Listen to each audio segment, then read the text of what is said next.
Bonjour à toutes, bonjour à tous, bienvenue et merci de vous être connectés sur cette plateforme pour suivre en direct cette assemblée générale élective de la Ligue de football des Pays de la Loire qui sera donc marquée par l'élection d'un tout nouveau président. Merci donc de vous être connectés et merci particulièrement aux présidents de club mais également aux licenciés de la Ligue, aux médias partenaires institutionnels, aux partenaires privés de la Ligue de foot des Pays de la Loire, mais également aux salariés qui se sont connectés pour suivre cet événement. Sans plus tarder, je vais donner la parole à une personne que j'apprécie particulièrement bien et que j'ai plaisir à délivrer une belle passe décisive. Il s'agit de Gérard Loison. Bonjour Gérard. Bonjour Guillaume, merci. Eh bien, chers amis, bonjour et merci de nous avoir rejoints pour cette Assemblée générale à caractère particulier. Vous en connaissez la raison naturellement. Si vous le permettez, après que nous ayons satisfait aux gestes nécessaires et compte tenu de la distance qui est la nôtre sur ce podium, eh bien, écoutez, nous allons nous permettre, afin de faciliter la conversation avec vous, de retirer nos masques. Guillaume. Merci Gérard. Je vais donc laisser la parole désormais à Jérôme Clément, le directeur de la Ligue des Pays de la Loire, qui est juste à côté de vous, pour vous dérouler un petit peu le menu de cette matinée et notamment l'ordre du jour. Merci Guillaume. Monsieur le Président, Mesdames, Messieurs, vous pouvez découvrir à l'écran l'ordre du jour qui vous a déjà été transmis. Nous aborderons plus particulièrement le rapport moral, la partie financière avec ses différents rapports, le bilan de mandature du président sortant Gérard Loison, la présentation des candidats aux différentes élections, suivi bien évidemment du résultat des votes et des passations de pouvoir, et enfin les réponses aux éventuelles questions qui pourront être posées. Et enfin, on aura le discours de clôture du nouveau président de la Ligue de football des Pays de la Loire. Notre assemblée, vous le savez, se tient en visioconférence. Par voie de conséquence, l'ensemble des opérations de vote vont se faire naturellement à distance. Je vous rappelle qu'en application des statuts de la Ligue, les votants sont d'une part les représentants des clubs de Ligue, mais également l'ensemble des délégués représentant les clubs de district élus par les assemblées générales des districts. Les votants précités ont reçu par mail individualisé les liens de connexion et les mots de passe afin de pouvoir voter sur la plateforme de vote qui est gérée par notre prestataire iPériclès et qui se trouve, cet ensemble de plateaux de vote se trouve sous le contrôle de la Commission régionale de surveillance des opérations électorales et ainsi que d'un huissier. Dès à présent, je vous informe que cette plateforme de vote vous permet de voter au gré des présentations qui vont se faire. Vous pourrez également voter à l'issue de toutes les présentations. Vous aurez tout le temps nécessaire pour effectuer vos différents choix, bien évidemment. Je vous confirme donc, et notamment parce que je viens avoir confirmation de la Commission régionale des opérations électorales, que le quorum requis vient d'être atteint. Donc je vous informe que la plateforme de vote est ouverte à partir de maintenant. Si vous avez quelques questions que ce soit sur les sujets qui vont vous être présentés ou si vous avez des difficultés de connexion, nous vous rappelons les contacts utiles qui vont s'afficher à l'écran.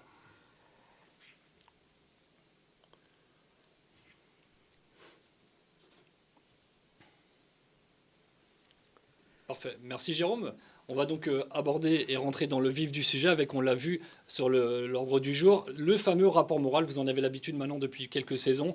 Un rapport moral présenté également sous forme de format vidéo. Vous avez reçu le livret sur votre messagerie officielle.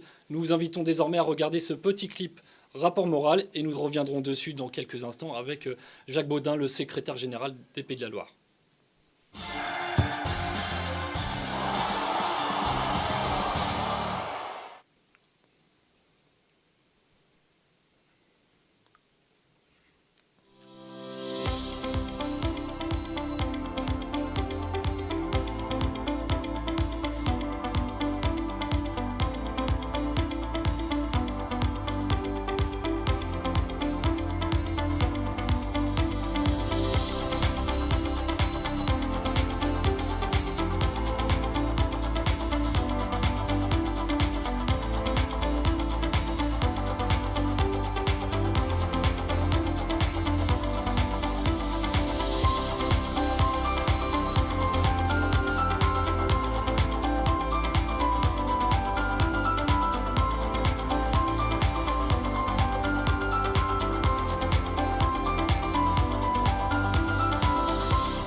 Et vous êtes bien en direct pour vivre cette assemblée générale élective de la Ligue de football des Pays de la Loire. Nous sommes depuis le siège du Crédit Agricole Anjoumen à Angers. Vous venez de voir une vidéo rétrospective de cette saison 2019-2020.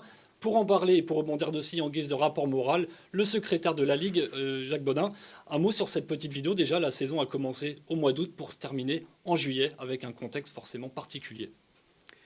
Merci Guillaume. Bonjour à toutes, bonjour à tous. Avant de répondre, je voudrais saluer et remercier le service communication de la Ligue régionale pour le travail réalisé qui illustre de façon dynamique toute la richesse et la diversité des activités de la Ligue régionale de football au cours de la saison passée. C'est vrai, la saison 2019-2020 aura été particulière en ce sens où elle n'a pu aller à son terme. Une saison tronquée, une saison inachevée et pourtant riche d'activités comme l'a rappelé la vidéo qui vient d'être diffusée. On était bien loin d'imaginer à l'été 2019 que le football, comme l'ensemble des activités du pays, allait devoir se mettre entre parenthèses, s'arrêter brutalement au mois de mars 2020 pour raisons sanitaires. Le confinement généralisé décrété par les pouvoirs publics a conduit les instances fédérales à prendre rapidement position en faveur d'une suspension de toutes les compétitions sur le territoire national. Dès lors, les centres de gestion, ligues, districts, ont dû s'adapter et faire preuve de réactivité pour gérer cette situation imposée et inédite, en s'efforçant de garder le lien avec les clubs et leurs licenciés. Définir de nouvelles modalités de classement pour des compétitions arrêtées avant le terme, préparer la reprise de la saison 2020-2021, adapter les règlements pour les rendre compatibles avec la nouvelle donne, tels étaient les enjeux. Donc la Ligue a continué à fonctionner malgré tout dans cette période un petit peu inédite, avec la mise en place de webinaires, de visioconférences qui ont forcément été un petit peu à la mode. Comment ça s'est concrétisé véritablement dans le fonctionnement de la Ligue, Jacques ? Tout à fait. La Ligue est restée en ordre de marche tout au long du confinement, dans le respect bien sûr des directives et préconisations sanitaires. Les bureaux ont été fermés physiquement dès le 16 mars, mais par le télétravail, la visioconférence, l'activité s'est poursuivie pour les collaborateurs, comme pour les bénévoles élus et les membres de commission. Il n'y a pas eu de rupture dans la gestion des dossiers, qu'il s'agisse du sportif, de l'administration ou de la formation.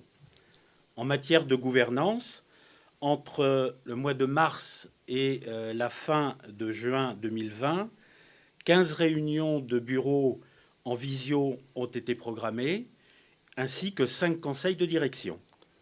Des liaisons permanentes avec les instances fédérales ont permis de faire avancer et évoluer un certain nombre de dossiers, et en particulier le dossier du Fonds de solidarité, qui aura permis à chaque club amateur de percevoir 10 € par licencié, soit un total de 1,6 million, dont 500 000 pour la Ligue des Pays de la Loire et ses 5 districts.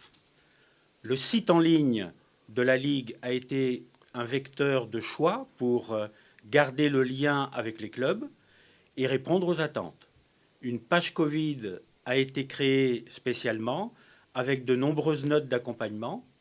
Et du côté des pratiquants, plus de 40 éditions du PEF à domicile ont été publiées. Et ces fiches ont été particulièrement appréciées par les clubs et les éducateurs. Je formule le vœu de reprendre rapidement le chemin des terrains pour étoffer un peu le volet sportif du prochain rapport d'activité, saison 2020-2022, qui reste ce jour à écrire, puisque pour l'instant, les activités n'ont pas repris. Très bien, Jacques. Un petit mot également sur l'accompagnement des clubs, où il y a eu véritablement une envie de guider en permanence nos clubs pendant cette période très particulière, très inédite, tu l'as dit.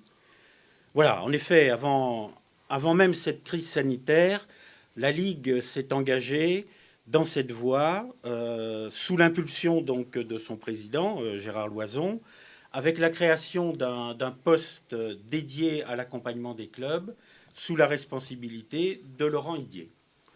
Notre objectif est notamment d'aider les clubs à se structurer, organiser leur financement, former leurs dirigeants et salariés, et les aider donc à monter techniquement les dossiers. Ainsi, 31 dossiers FAFA et ANS Emploi ont été acceptés par les clubs des Pays de la Loire, soit dit en passant, le meilleur total national.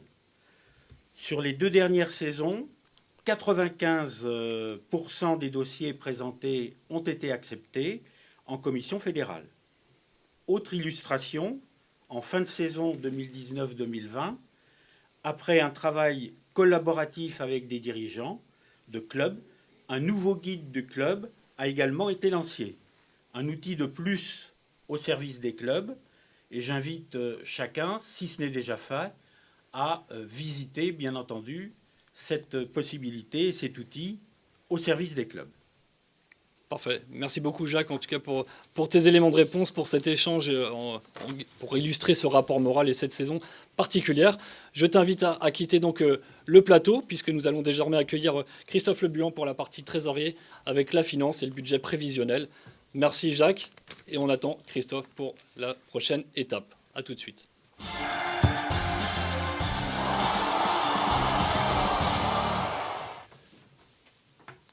Et nous revoici donc pour le bilan financier que va aborder avec nous Christophe Lebuan. Évidemment, tu peux retirer ton masque. Bonjour Christophe, et je te donne la parole. Bonjour Guillaume, merci beaucoup. Oui, ce sera plus facile de communiquer avec vous sans le masque. Bonjour Gérard, bonjour Jérôme, bonjour à toutes et à tous.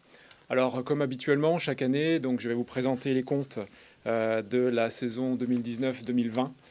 Il s'avère que tout le monde l'a dit déjà depuis un moment, c'est une saison tronquée, c'est une saison un petit peu plus compliquée, plus difficile. Donc on va aborder ce point-là ensemble et on va regarder quels sont les points essentiels dans les comptes qui ont eu un impact, notamment par le coronavirus, qui a eu un impact pour nos comptes, mais également, je le sais aussi, pour les vôtres.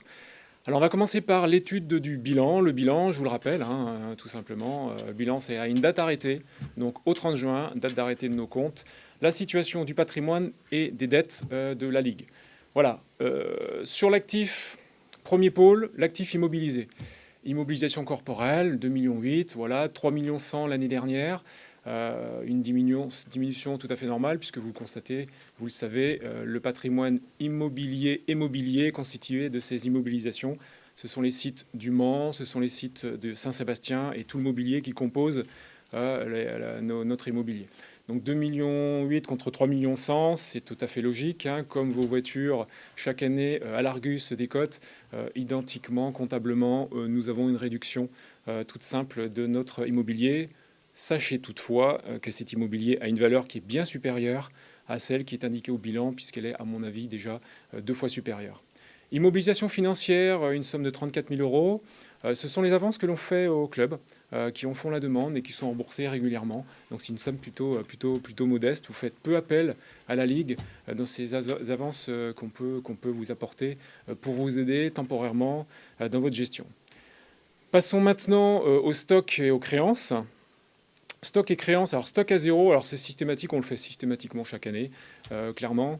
Nous avons des stocks, on ne les valorise pas parce que ce sont des stocks qui sont souvent donnés, donc ce sont peu de stocks vendus. Alors si on en vend, en tout cas, les peu de médailles que l'on peut faire, notamment que l'on peut vendre en CRT, on ne les valorise pas sur cet item. Ce ne sont que des plus qui pourraient apparaître au compte à la fin de l'année.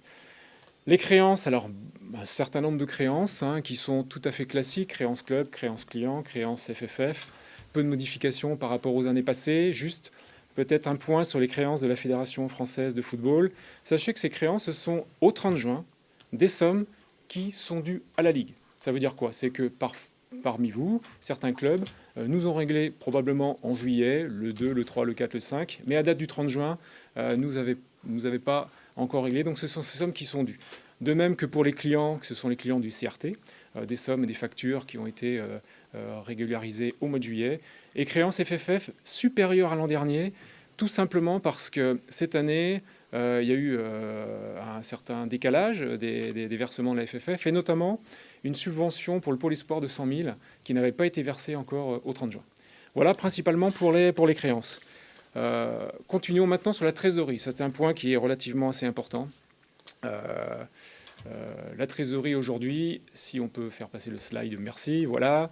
Non, vous êtes allé un tout petit peu trop vite, pardonnez-moi. On reste sur le troisième pôle trésorerie, qui, vous le constatez, par rapport à l'an dernier, a diminué. Sachez, vous le savez probablement, le fonds d'entraide pour les clubs, le fonds d'entraide, pardon, le FES, qui avait été mis en jachère, mais en tout cas en réserve pour les anciens clubs de l'ex-Ligue Atlantique, a été régularisé dans sa totalité au 30 juin de cette année. C'était ce qui était statutairement validé par le CODIR. Donc cette somme-là, aujourd'hui, n'apparaît plus en trésorerie parce qu'elle a été entièrement distribuée. Dans cette trésorerie, donc, vous voyez 776 000 euros qui sont dans les comptes de la Ligue. Quelques valeurs mobilières de placement, 200 000 euros, qui sont tout simplement une garantie par rapport au financement qui a été réalisé sur le site du Mans. Et puis quelques comptes de régularisation qui sont des charges constatées d'avance qui sont là sur les comptes de la Ligue. Voilà pour l'actif du bilan, donc c'est le patrimoine de la Ligue que nous avons vu dans un premier temps. Maintenant, passons sur le passif.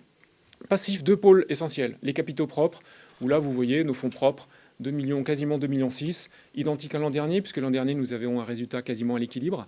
C'est plus de 54% du total bilan. C'est un chiffre qui est très important, qui est parmi les meilleurs sur les ligues que je connaisse aujourd'hui. Donc des fonds propres relativement puissants qui nous permettent, en tout cas, nous, demain, d'avoir une vraie réserve pour les clubs et pour les projets que nous pourrions avoir. FES, voilà, Fonds d'entraide, solidarité, vous voyez, il est à zéro. J'ai précisé, j'ai voulu le mettre ici pour vous rappeler ce que je viens de dire par rapport à la trésorerie. Tout a été distribué sur l'exercice. Résultat, on y reviendra tout à l'heure, plus précisément, moins 34 765 euros cette année. On vous expliquera un petit peu comment on arrive à ce résultat.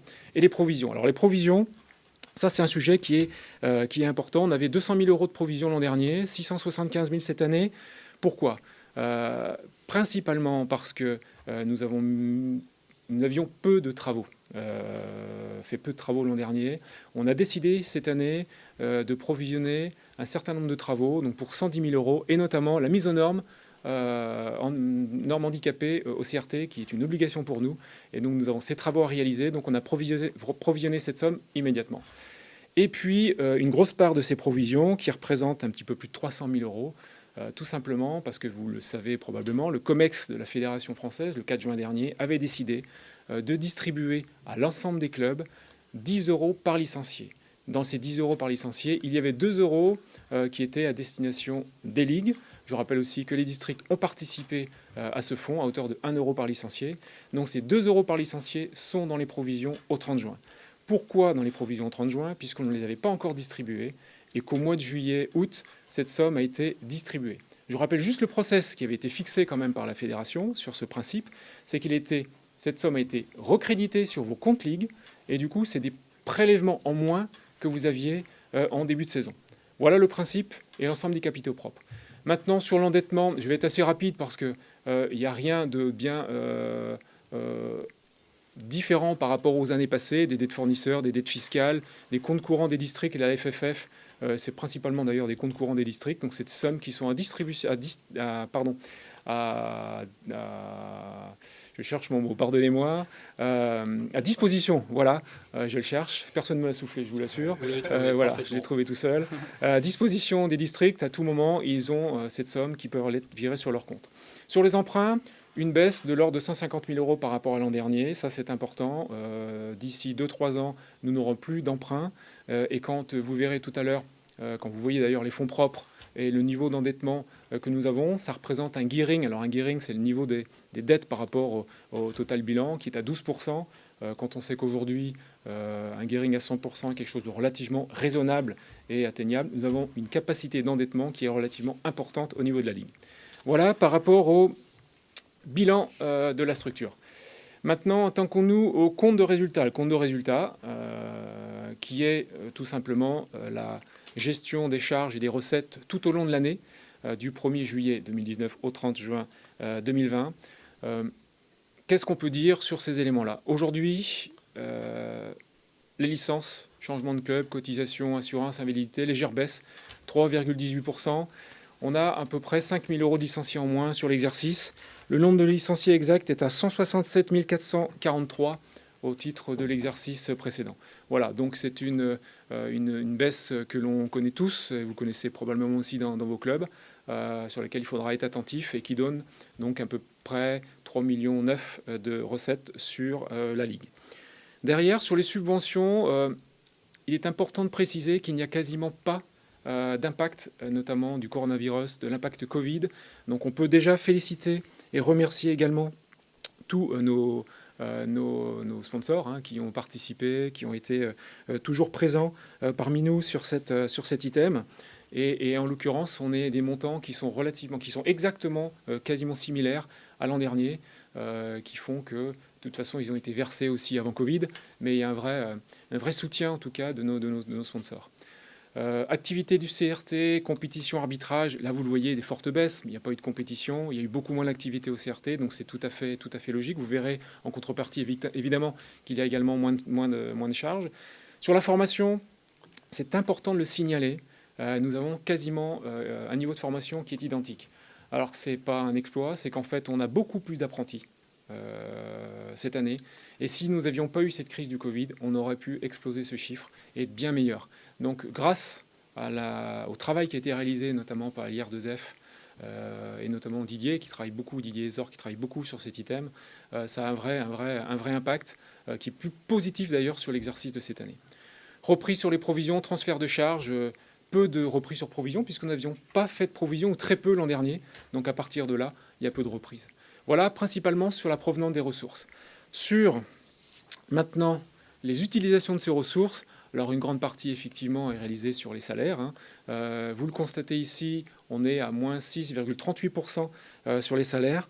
Alors pourquoi? Tout simplement parce que pendant la période du Covid, nous avons pu mettre en chômage partiel une partie des équipes.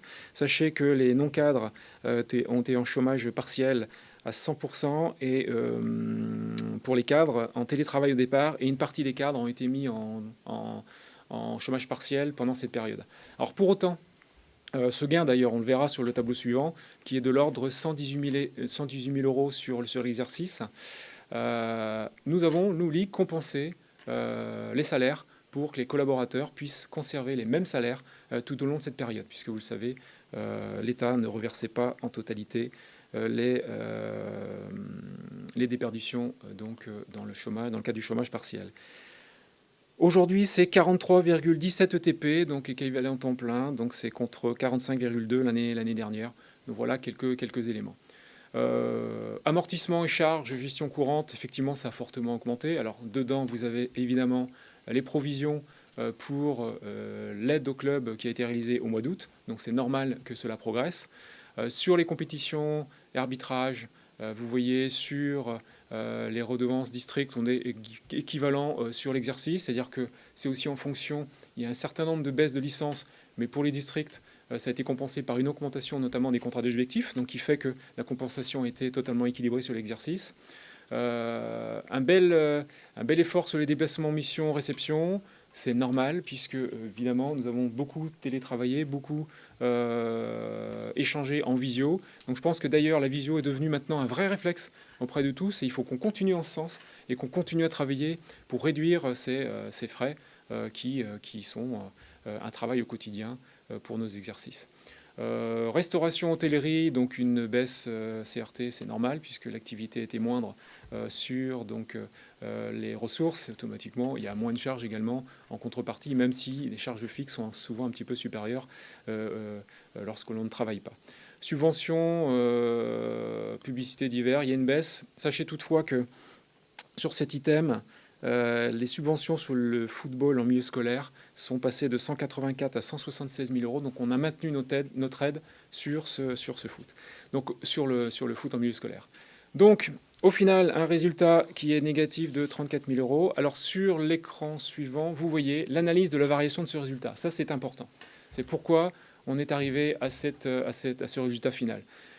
En vert, vous pouvez voir que tout ce qui a été gagné sur l'exercice, publicité, partenariat, frais de déplacement, 109 000 euros, frais de mission-réception, 180 000 euros, 11 000 euros de gagné sur l'exercice, exonération de charges, ça c'est principalement les charges de salaire, 118 000 euros, et puis variation, dotation, reprise, ça essentiellement, ce sont les provisions que nous avons faites pour les exercices suivants, et notamment les travaux qui sont réalisés, et les normes que nous avons réalisées sur l'exercice, et puis l'aide au club, les 2 euros par licencié qui intègrent cela. Donc les gains qui ont été faits et la gestion qui a été réalisée par l'ensemble des équipes à la Ligue ont permis de mettre cet argent de côté, de provisionner et vous aider notamment sur le début de la saison suivante avec ces 2 euros. Voilà ce que je pouvais dire sur le bilan et le compte de résultat, les comptes 2019-2020 de la Ligue de football des Pays de Loire. Merci Christophe.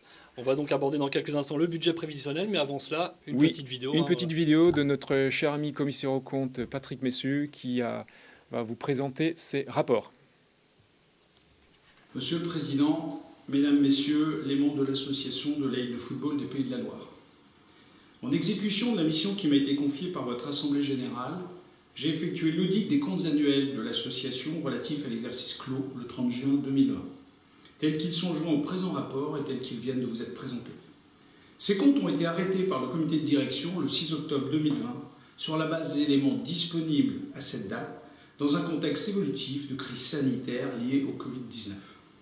Je certifie que les comptes annuels sont au regard des règles et principes comptables français, réguliers et sincères, et donnent une image fidèle du résultat des opérations de l'exercice écoulé, ainsi que de la situation financière et du patrimoine de l'association à la fin de cet exercice.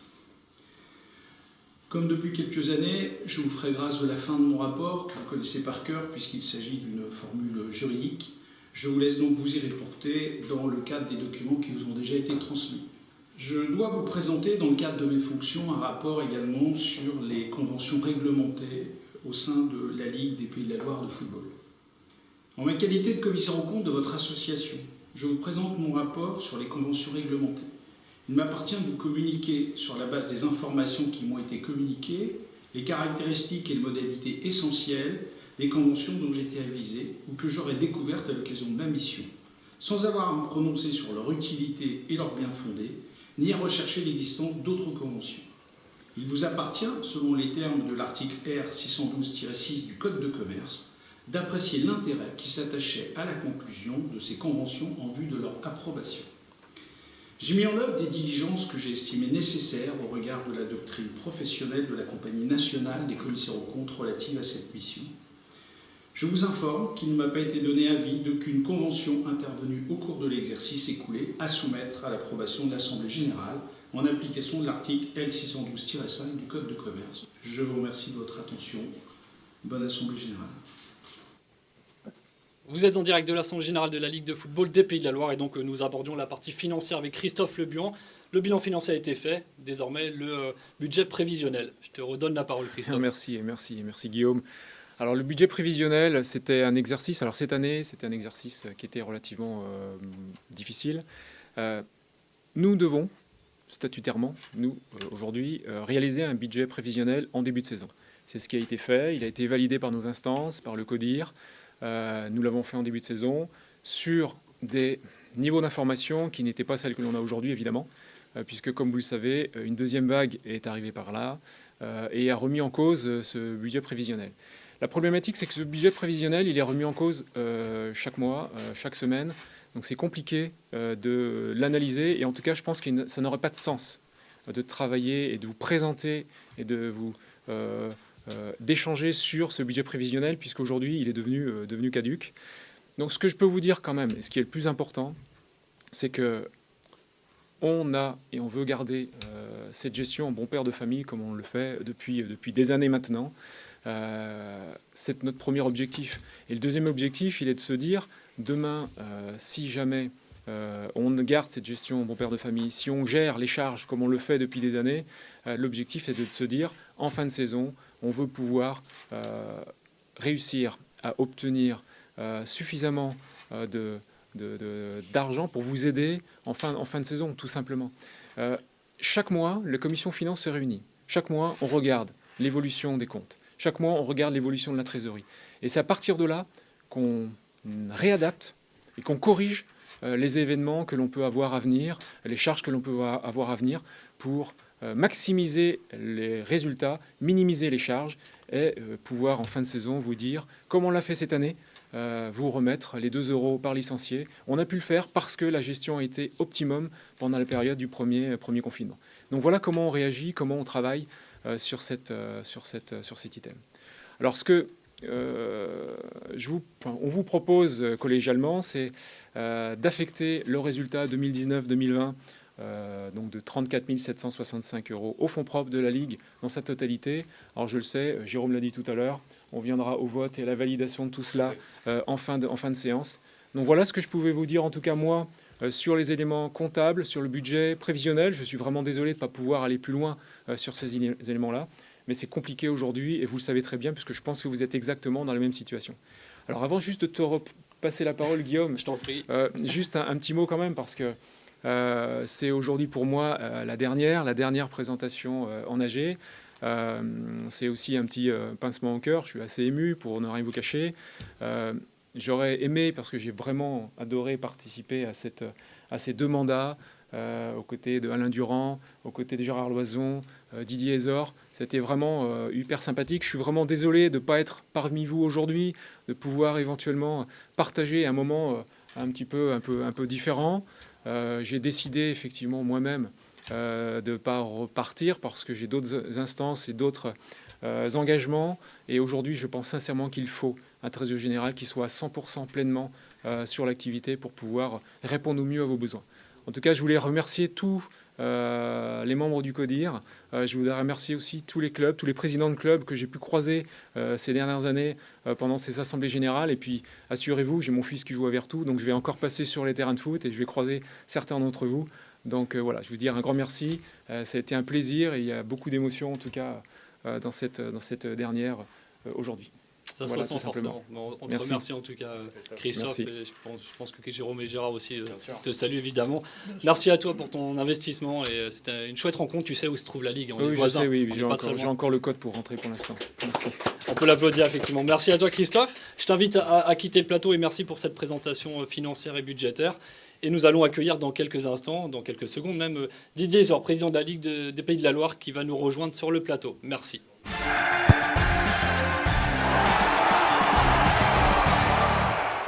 On revient sur le direct et Didier Ezor qui vient nous rejoindre. Bonjour Didier. Le gel à dispo, il y a le masque, on peut l'enlever effectivement. Voilà. Et Bonjour bienvenue. Guillaume, bonjour à tous, bienvenue dans ces conditions un peu particulières.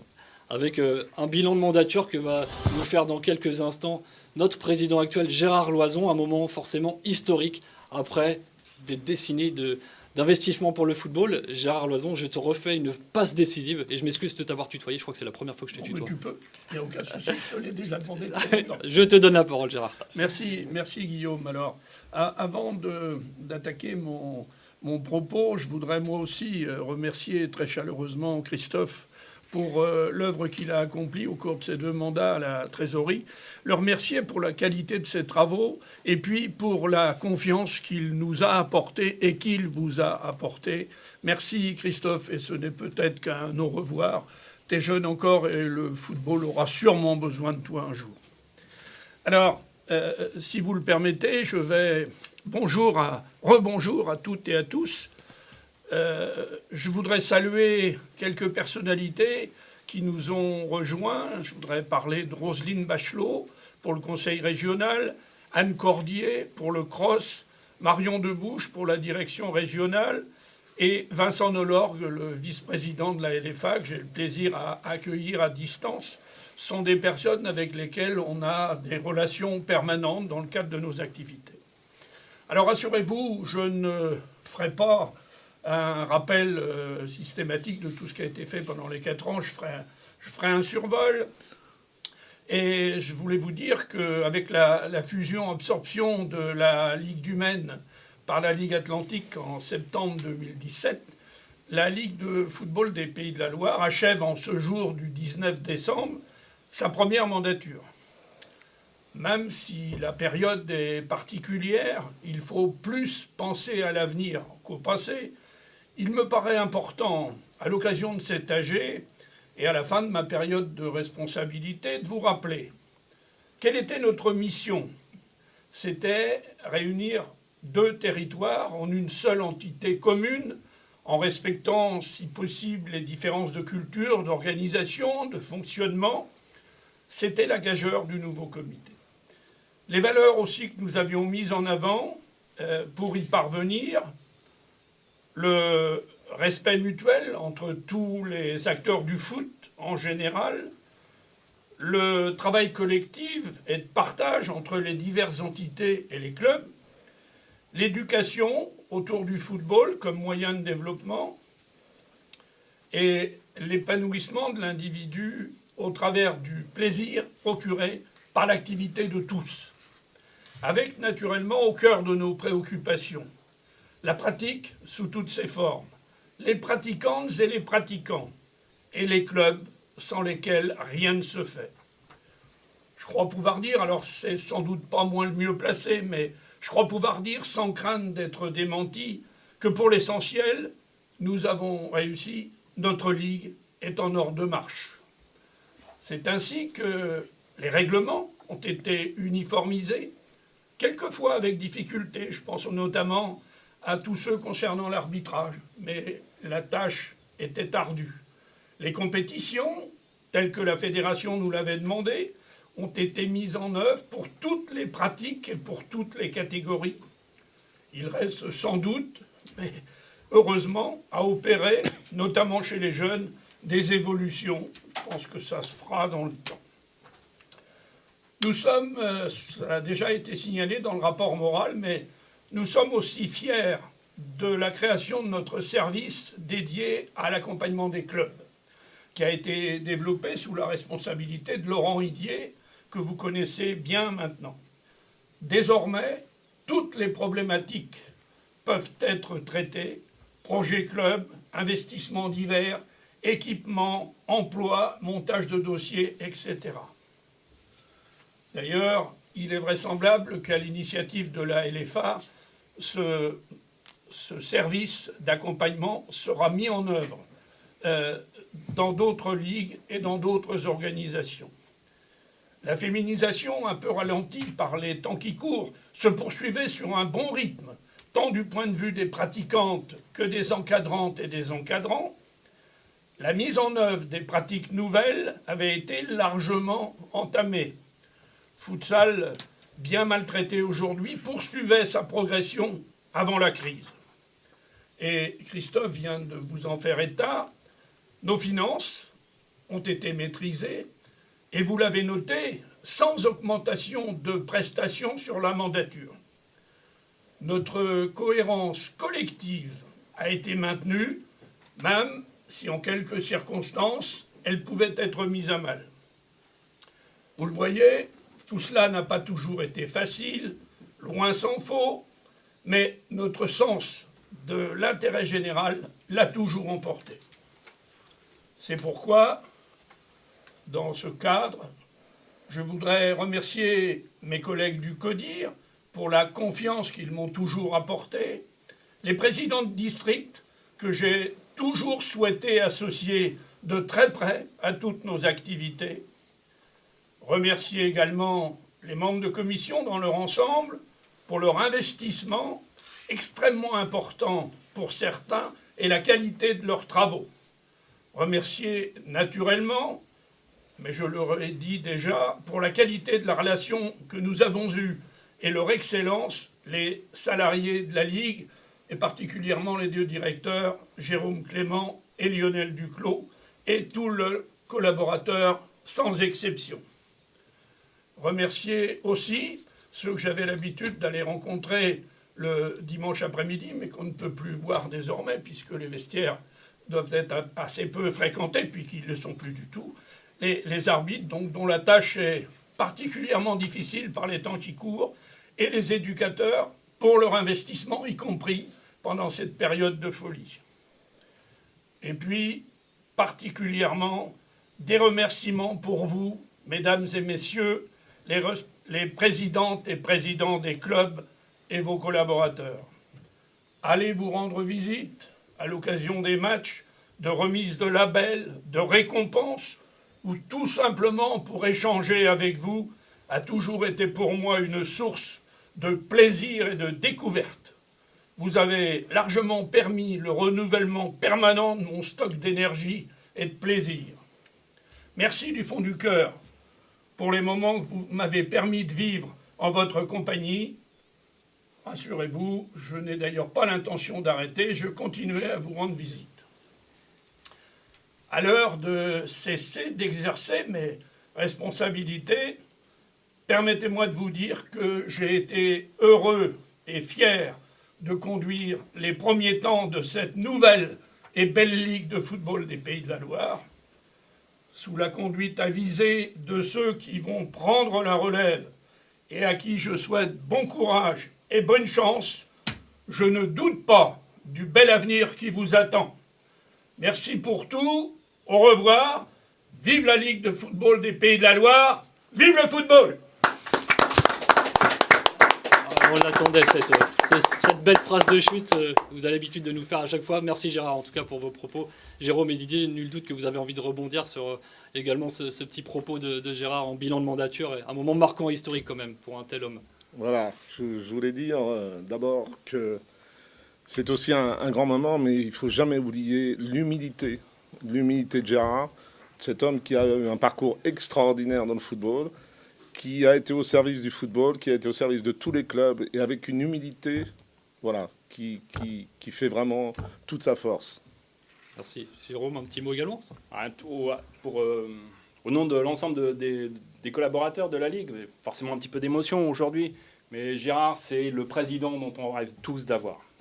Dans le milieu associatif, voilà, j'ai un passé dans le milieu associatif, c'est un président marquant. Il est marquant pourquoi? Il est marquant par sa bienveillance, par l'écoute attentive qu'il a toujours eue.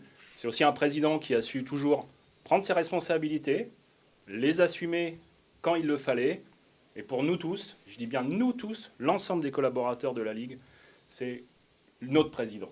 Et on ne l'oubliera jamais. Merci Gérard. Merci. Merci bien. On va désormais, Jérôme, passer après ce moment rempli d'émotions, forcément à un autre item dans cette Assemblée Générale, l'élection du comité de direction. Donc je vous redonne la parole pour ce moment important et attendu également par les clubs qui nous regardent ce matin. Oui, tout à fait Guillaume. Donc on bascule maintenant sur l'autre temps fort de cette Assemblée. Il s'agit celui des élections et notamment les élections qui vont définir la gouvernance de notre association, de la Ligue, pour l'ensemble des quatre prochaines années, qui correspond à l'Olympiade, tout simplement. Et donc vous allez avoir à vous prononcer sur 5 élections. L'élection du comité de direction, donc qui va conduire la Ligue pendant les 4 ans. L'élection des délégués aux assemblées fédérales au titre des membres de droit, au titre des 150 000 licenciés, au titre des clubs nationaux et enfin au titre du football diversifié.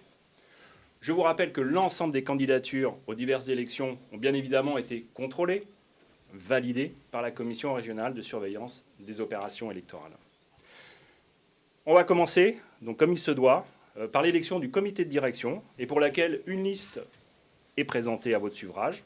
Je passe donc la parole à Monsieur Didier Ezor, porteur de la liste intitulée « Ensemble, au service de tous les clubs ». Merci Jérôme. Mesdames, Messieurs, voilà, je vais donc reprendre la parole. Je voulais d'abord commencer par vous dire que dans les discours de candidats, j'avais noté que mes prédécesseurs terminaient souvent par une phrase prononcée par un grand auteur. Moi, je vais commencer par celle qui doit nous guider et que je ne saurais jamais aussi bien dire « Vive le football ». Cette expression prend en ce moment toute sa valeur. Le foot nous manque à tous, joueurs, arbitres, dirigeants. Il nous manque la compétition, il nous manque le jeu, il nous manque le plaisir de courir, mais il nous manque aussi le lien. Il nous manque les rencontres avec les autres, il nous manque le plaisir de concevoir, de mettre en œuvre le projet de notre club. Jeu, projet, lien social, ce sont aujourd'hui les maîtres mots du football amateur. C'est ce qui nous guide tous, nous, dirigeants de clubs et d'instances réunis ce jour. Ces rencontres de foot loisirs du vendredi soir, ces plateaux du samedi matin, les rencontres du jeune du samedi après-midi, les seniors, femmes et hommes du dimanche, mais aussi ces retraités qui se retrouvent le lundi pour remettre en état les terrains et les buvettes, et puis ensuite partager un pot en commun. La vie du football, c'est aussi cela. Car tout club, qu'il comporte 100 ou 900 licenciés, est important, essentiel pour ceux qui, dans ce club, sont joueurs, arbitres, bénévoles et dirigeants. Et c'est pour ces footballs, toute cette vie, que nous vous proposons notre projet que nous avons intitulé « Une équipe au service de tous les clubs ». Notre volonté, c'est donc de mettre notre équipe en lien avec les salariés de la Ligue au service de tous les clubs. J'aime le rappeler, notre Ligue est d'abord une association composée de tous les clubs.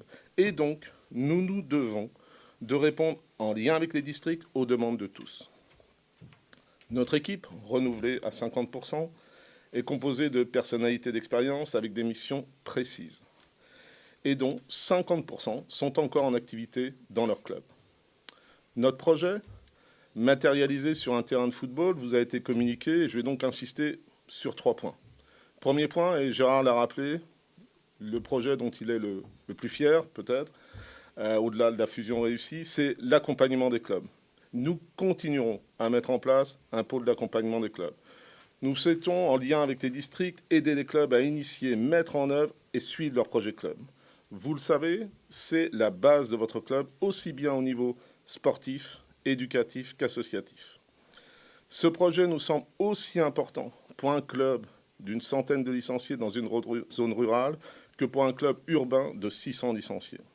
Les réponses seront évidemment bien différentes, mais la méthodologie doit être identique. C'est essentiel pour vous, les clubs, au moment d'affronter les contraintes de fusion de communes, de difficultés financières qui apparaissent déjà suite à la pandémie. C'est aussi pour être au plus proche, en lien étroit avec les districts, pour tout ce qui concerne l'emploi, la formation des bénévoles et le développement des infrastructures.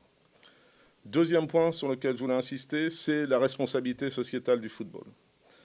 C'est une notion très importante. Nous devons être exemplaires dans tous les domaines, en allant bien au-delà de la prise en compte de l'empreinte écologique de notre sport. C'est le domaine où le club vient après la famille et l'école, c'est-à-dire l'éducation. 2 exemples. L'arbitrage des jeunes par les jeunes. Cette démarche, initiée par le PEF, créée dans l'ex-Ligue du Maine, fonctionne, mais de manière insatisfaisante. Nous souhaitons en faire un axe fort durant la mandature, en mettant en œuvre, en lien avec l'UNAF et l'AEF et nos équipes techniques régionales, une démarche qui permettra aux référents arbitres et aux arbitres d'initier les joueurs dans leur propre club en synergie avec les éducateurs des clubs. Objectif triple, faire mieux connaître les règles du foot aux jeunes, améliorer le lien arbitre-joueur, faire naître des vocations d'arbitre. Deuxième point dans cette responsabilité sociétale, c'est l'intégration du sport adapté et du sport handicap. Dans toutes les manifestations organisées par la Ligue et qui ont forcément lieu dans un district, nous donnerons carte blanche à celui-ci pour organiser un événement avec mise à disposition des moyens de la Ligue qui permettra ainsi à tous les publics de participer à la fête. On espère, dès cette année, pouvoir faire cela sur la finale régionale du 13 et les finales de coupe. Troisième thème que je voulais aborder, la gouvernance. Je l'ai déjà dit, la Ligue, c'est une association de clubs et donc il nous paraît indispensable de poursuivre la démarche entreprise avec les conseils consultatifs mis en place par la volonté de Gérard. 3 organes, le conseil des présidents, choisi en fonction de critères identiques pour tous les districts afin d'assurer une représentation diverse. Le club avec le plus grand nombre de licenciés, le club avec le plus grand nombre de licenciés jeunes, le club avec le plus grand nombre de licenciés féminines et le club avec le plus petit nombre de licenciés jouant au niveau régional. Ainsi qu'un club proposé par chaque président de district, évoluant en district, et présentant une particularité du territoire qui ne soit pas encore représentée par les désignations précédentes. Ce conseil sera animé par les membres du CODIR eux-mêmes, actuels ou anciens présidents de club. Notre objectif, faire participer à la réflexion sur les modifications à mettre en œuvre sur notre territoire ou réfléchir à des propositions et proposer ainsi de nouvelles orientations. Autre organe, le conseil des éducateurs, avec les mêmes principes de représentation, avec des clubs différents.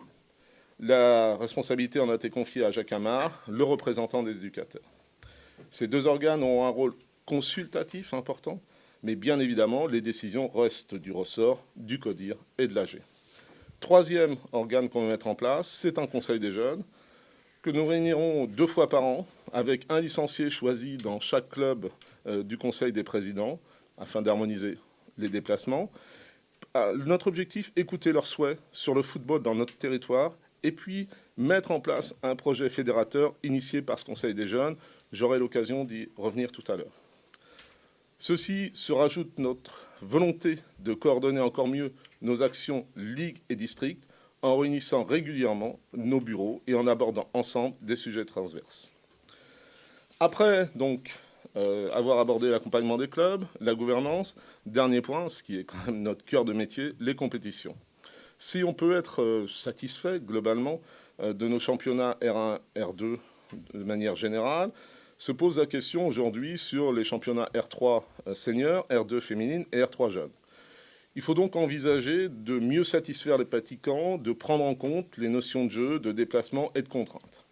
C'est une réflexion que nous voulons mener rapidement avec les conseils que j'ai cités précédemment pour arriver à une solution qui prendra en compte les données sportives, écologiques et sociales, tout en tenant compte des retombées dans les championnats de district et donc en lien étroit avec ceci. La reprise. Voilà, la reprise. Vous le savez, des propositions nous sont faites, j'y reviendrai tout à l'heure. Dès la semaine prochaine, dès aujourd'hui, les CROC vont être nommés pour réfléchir aux solutions qui nous sont proposées. Les conseils des présidents et éducateurs seront consultés dès début janvier. Si possible, nous consulterons tous les clubs après avis de ces différents organes pour voir la solution que nous prendrons, puisque aujourd'hui, il y a 3 solutions. L'objectif, c'est que vous connaissiez le format de vos compétitions avant la reprise. Et puis, je voulais terminer par une nouvelle finalement extraordinaire dans cette période triste. C'est les Jeux Olympiques à Nantes, dans notre région, en 2024, avec les tournois féminins et masculins. Nous allons pouvoir donner à tous, clubs, licenciés, des objectifs en profitant de cet événement planétaire pour tous ensemble mettre en œuvre des actions qui vont faire parler du football dans les Pays de la Loire dans les 4 années qui viennent. C'est ceci là que nous allons donner une mission à nos 75 000 jeunes licenciés, rêver les Jeux Olympiques dans leur région. Merci de votre écoute.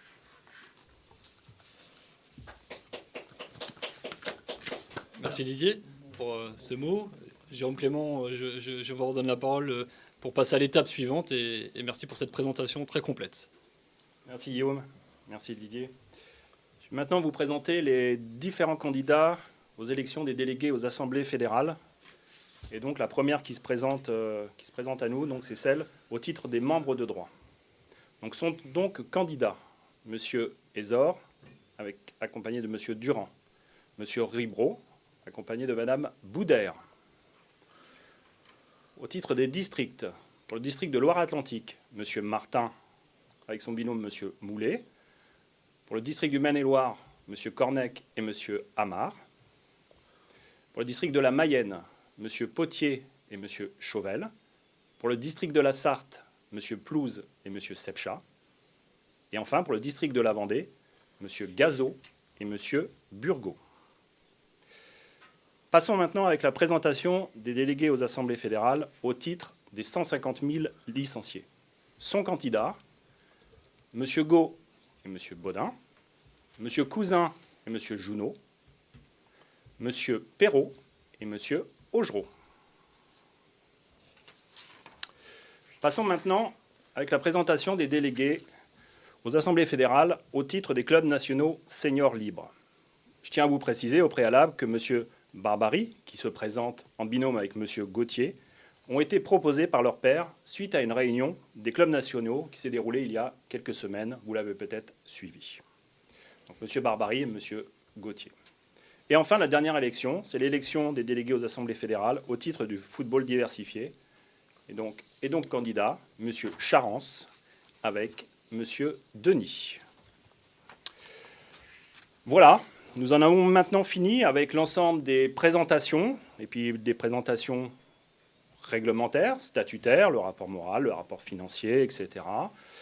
Les présentations des différentes candidatures, et sur lesquelles vous allez avoir apporté votre vote. Et nous sommes maintenant en mesure de passer voilà, aux résultats que Jérôme Clément va vous indiquer. Merci encore pour votre patience. On espère que ces clips vous ont plu. Jérôme Clément, directeur de la Ligue de football des Pays de la Loire, la parole est à vous. Très bien.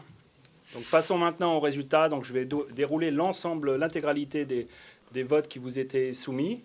Donc le premier vote concernait le PV, la validation du PV de l'AG ordinaire du 9 novembre 2019. Le vote est favorable à 99,62%. Concernant le PV de l'AG extraordinaire du 9 novembre 2019, le vote est favorable à 99,62%. Concernant le rapport moral, le vote est favorable à 99,63%. Concernant le bilan financier, celui-ci est approuvé avec 99,60%. Concernant le budget prévisionnel, celui-ci est validé avec 99,39%. Passons maintenant aux élections. L'élection du comité de direction, la liste ensemble au service de tous les clubs est élue avec 94,26%. Merci. Concernant les membres de droit, M. Ezor est élu avec 95,13%. M. Ribro est élu avec 95,82%. M. Martin est élu avec 96,63%. M. Cornec est élu avec 98,70%. Pour le district de la Mayenne, M. Potier est élu avec 98,83%. Pour le district de la Sarthe, M. Plouze est élu avec 99,68%. Et enfin, pour le district de la Vendée, M. Gazot est élu avec 99,27%. Concernant les élections au titre des 150 000 licenciés, sont élus M. Gau avec 94,38%, M. Cousin avec 94,93%, et enfin M. Perrault avec 95,40%. Au titre des clubs nationaux, M. Barbary est élu avec 99,25%. Et enfin, au titre du football diversifié, M. Charence est élu avec 92,26%. Voilà ce qui clôture donc l'ensemble des votes que vous avez effectués. Guillaume. Merci Jérôme. On passe désormais à la passation de pouvoir, le classique, l'événement assez marquant, assez particulier, historique. Gérard et Didier. Pas le droit de se toucher, évidemment. Le cœur y est, je n'en doute pas une seule seconde. On va simplement inverser les sièges. Un peu de couleur, comme Didier l'a amené sur le plateau, via son ballon. Un petit mot, Didier, et une réaction suite à cette élection. Voilà, un petit mot d'abord pour remercier les clubs, remercier les votants. C'est une belle preuve de confiance, mais c'est surtout une lourde charge dans un moment qui est un petit peu difficile. Mais on ira forcément vers des temps meilleurs. Remercier le conseil régional à travers Rosine Bienvenue qui était parmi nous, Marion Debouche pour la DRJS, et puis Anne Cordier avec qui, du CROSS, avec qui j'ai des rapports extraordinaires et avec qui le football veut continuer à travailler avec tous les sports. Je voulais remercier mon équipe qui m'a fait confiance. Voilà, c'est important. Je voulais remercier les salariés. Alors, vous ne les voyez pas, mais je peux vous dire qu'ici, il n'y en a qu'une petite partie. Ils nous regardent. Voilà, qui travaillent, mais comme d'habitude, donc je sais voilà, on peut compter sur eux. Je sais qu'ils me diront pas plus d'une idée par jour. Voilà, mais j'essaierai de me contenir. Et puis, je voulais, à titre personnel, remercier quelques personnes. Michel Tronçon, à qui je dois beaucoup. Robert Budzinski, Reynald Noex et Loïc Amis. Et puis, mon épouse, qui a accepté que, voilà, je sois parfois là et souvent pas là. Voilà, et donc c'est un vrai projet, et je les remercie. Et puis surtout, voilà, l'homme à qui je dois d'être là, à qui le football de la région doit tant. Voilà, je vous demande chez vous de vous lever, voilà, et puis d'applaudir. Faites-le chez vous. Faites-le chez vous, évidemment. Alors, je crois qu'on a... Voilà, on se retrouve, je vous le dis tout de suite, on se retrouvera normalement le 29 mai pour une assemblée générale. J'espère que tout ira bien et que donc là, on pourra rendre l'hommage qu'il mérite à Gérard. On a tout de suite là derrière un comité directeur, donc bien évidemment, je vais proposer à Gérard de devenir président d'honneur de la Ligue. Voilà. Et en attendant, avec les salariés, on a souhaité, vous savez, sa passion, sa vraie passion, à part le football, c'eût été un jour, moi, on est pareil, moi j'ai fréquenté des joueurs extraordinaires, et sa passion à lui, c'est quand même le vélo. Donc, on lui a offert voilà, le maillot jaune, voilà, et puis pour qu'il aille sur les Alpes Mancelles, avec son ami Gabigo, voilà, arrive donc un petit cadeau de la part de la Ligue, avant qu'on puisse faire les choses en grand, donc pour qu'il puisse voyager dans les Alpes Mancelles. Voilà. On a, je le dis, on a avec Gérard une histoire extraordinaire parce que on s'est rencontrés en 2016 au tirage au sort de l'Euro. On se connaissait pas. On avait tous les deux a priori et on a passé une heure et demie en attendant le tirage à parler de tout et de rien, mais surtout de football et de ce qu'on avait en commun. On s'est retrouvés une deuxième fois dans un restaurant au mois de juin. Je ne sais plus, 2017, je crois, c'est ça ? 2016. Et puis, il y a des choses qui se sont passées naturellement. Je ne le remercierai jamais assez de m'avoir appris à prendre du temps, voilà, ce qui n'est pas toujours ma qualité principale, et vraiment d'avoir partagé, et d'avoir, je l'ai dit tout à l'heure, eu cette humilité extraordinaire. Voilà, il faut retenir ça quand on est aussi grand que ça, voilà, parce que la taille n'est peut-être pas là, mais la générosité, le talent, l'intelligence sont là. Et donc, quand on est aussi grand que ça, avoir autant d'humilité, c'est absolument remarquable. Voilà. Un petit mot. Oui, alors d'abord, ça ne méritait pas tout ça, parce que ce que j'ai fait, je l'ai fait avec grand plaisir. Et encore une fois, merci. Merci, j'ai rien d'autre à ajouter, mais c'est beaucoup trop, ça ne méritait pas tout ça. Merci vraiment, et puis... Félicitations à la nouvelle équipe et bon courage parce qu'il va en falloir. Les temps sont difficiles, mais on s'en sortira. Gérard, c'est pas tout à fait terminé. On a d'autres cadeaux pour vous. Ça va se passer juste devant vous sur l'écran de télévision que les gens vont pouvoir aussi regarder depuis chez eux. Je vous demande de regarder un petit peu ces moments qu'on a secrètement préparés pour vous. 50 ans de carrière de Monsieur Gérard Loison. Tout d'abord, Gérard, il a participé à la création du club de l'Étoile de la Germinière de Rouillon. Donc il a participé à faire grandir le club avec la capacité à fédérer toute une équipe autour de lui et à la capacité à réunir vraiment des gens compétents. J'en ai pour preuve, il a tout simplement, grâce à lui encore une fois et à fédérer, ils ont monté toute la tribune d'honneur entièrement par des bénévoles. Ils ont également créé et construit les mains courantes autour du terrain d'honneur et du deuxième terrain. Gérard, homme de contact et meneur d'hommes, il a su que le commode de Rouillon allait être démonté. Donc avec toute son équipe de dirigeants et de bénévoles, ils l'ont démonté tout simplement et remonté au stade annexe, ce qui fait office de vestiaire depuis 25 ans au sein du club. Gérard, homme de passion, homme de pouvoir, a créé le club de l'EG Rouillon en 1970. Grâce à son talent, il a réussi à faire monter le club en Ligue et le club de Rouillon est en Ligue depuis 25 ans grâce à Gérard. Salut pas, c'était juste pour te faire un petit coucou pour ta dernière assemblée. Et puis histoire de raconter une petite anecdote, un jour du 2 juillet 2000, on a décidé de partir faire une finale de l'Euro à Rotterdam sur la journée. Et voilà, bah écoute, bonne continuation, bise.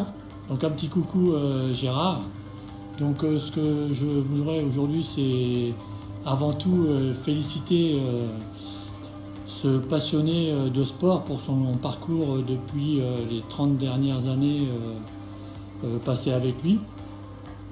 Je crois que ce qui caractérise le plus Gérard, c'est cette capacité à fédérer d'abord au niveau de notre club, puis après ensuite au niveau de la Ligue du Maine et de la Ligue des Pays de la Loire. Ce qui m'a toujours marqué chez lui, c'est cette volonté de rester près du terrain, quel que soit le niveau d'ailleurs. Donc pour conclure, une petite anecdote sur notre ami Gérard. Comme vous le savez, il est passionné de football et il a fait toutes les Coupes du Monde depuis 1994 aux États-Unis. J'ai eu le plaisir de participer à la Coupe du Monde au Brésil. Et le dernier jour avant de partir, nous avions décidé de bien festoyer dans un restaurant digne de ce nom. Sauf que nous n'avons pas vu l'heure. Nous sommes rentrés à l'hôtel, la navette était partie.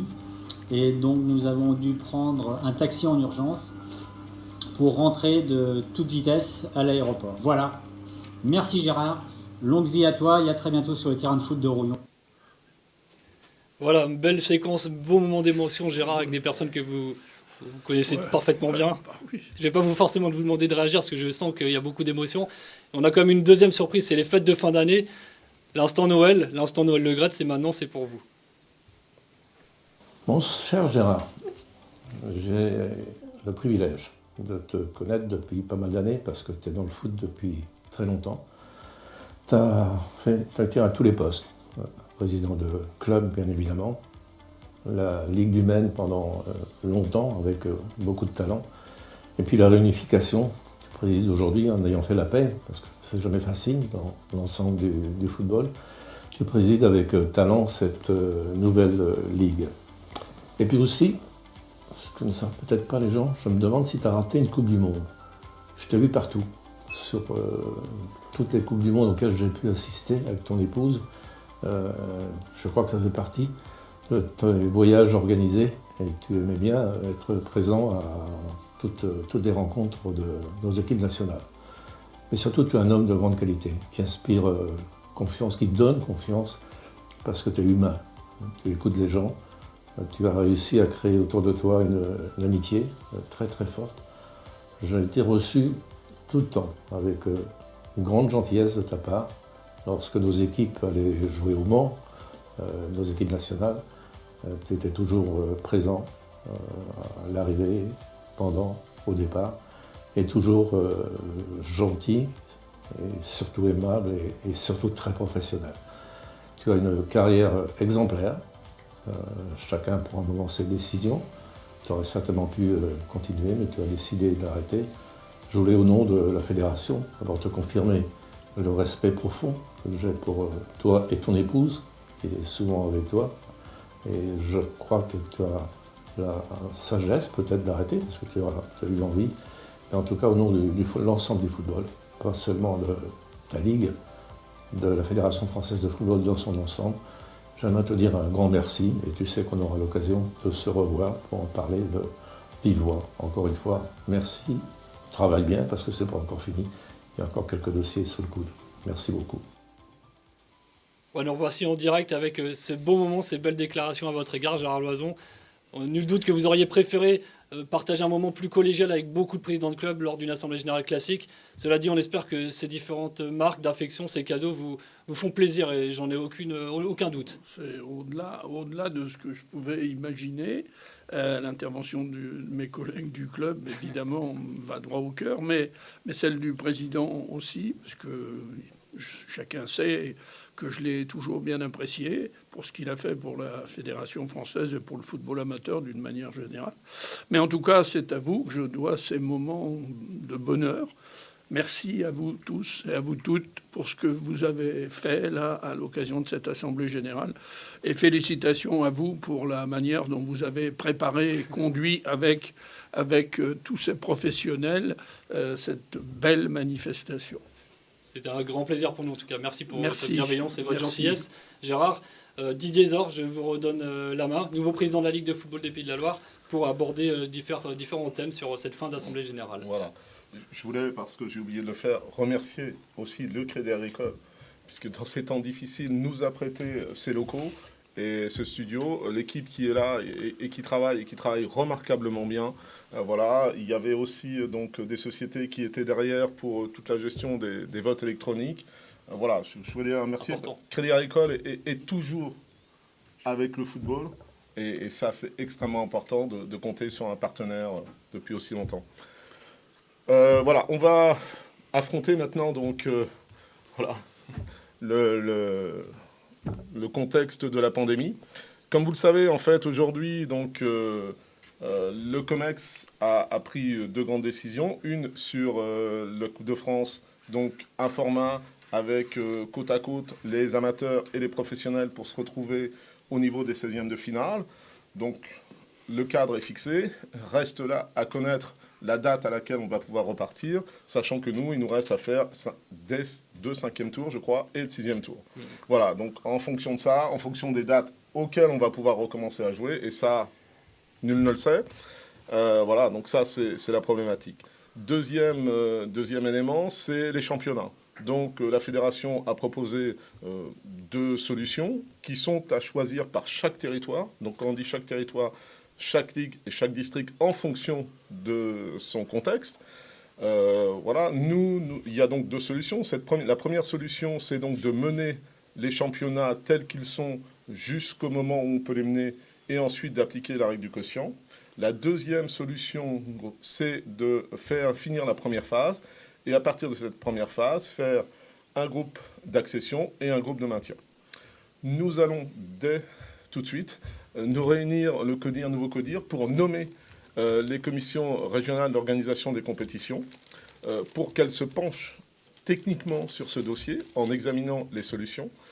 Elles vont nous donner donc un avis sur la faisabilité de telle ou telle solution. Ensuite, les conseils que je vous ai proposés, c'est-à-dire le conseil des présidents et le conseil des éducateurs, va être saisi dès début janvier des propositions des commissions régionales d'organisation des compétitions et donnera ensuite, eux aussi, ces 2 conseils donneront un avis. Si on peut, si on a le temps matériellement, on demandera aussi votre avis à vous, président de club, pour arriver, si tout se passe bien, à une décision qui, de toute manière, doit être prise avant la reprise des compétitions. Ceci, bien évidemment, en fonction de l'évolution de la pandémie. Alors, je vous rappelle, on avait innové. Voilà, le service avait innové. Je vous le rappelle, je vais finir avec, parce que si on veut rejouer au football, je vous le rappelle, il faut porter le masque. Voilà. Mais si on porte le masque, l'objectif, c'est qu'on se retrouve en février autour des terrains, qu'on puisse enfin de nouveau converser, prendre un verre et surtout finir la saison de belle manière. Voilà. Je vous remercie de votre attention. Je ne sais pas si Jean, tu dois rajouter quelque chose. Voilà. Je vous remercie de votre attention. Je vous remercie encore une fois pour le peps que vous avez donné à notre liste, c'est-à-dire que le soutien qu'on a reçu ce matin est extrêmement important, une période qui est difficile. Donc on va se mettre à travailler. Voilà, on a rendez-vous là pour travailler et on sera bien évidemment à votre écoute et à votre service. Merci et bonne journée, bonne fête de Noël et surtout, prenez soin de vous. Merci beaucoup Didier, merci Gérard Loison, merci également Jérôme Clément, directeur de la Ligue. Et merci à vous derrière votre écran d'avoir suivi cette Assemblée Générale élective dans un format un peu exceptionnel. Nous espérons que vous avez passé un bon moment, vous étiez à peu près 1000 à nous suivre, donc merci à vous encore une fois. Passez d'excellentes fêtes de fin d'année. On vous donne rendez-vous en 2021 désormais. Et encore une fois, merci au Crédit Agricole pour l'organisation dans cet événement. Très bientôt, bonne soirée, bonne journée à vous et bon week-end. Au revoir.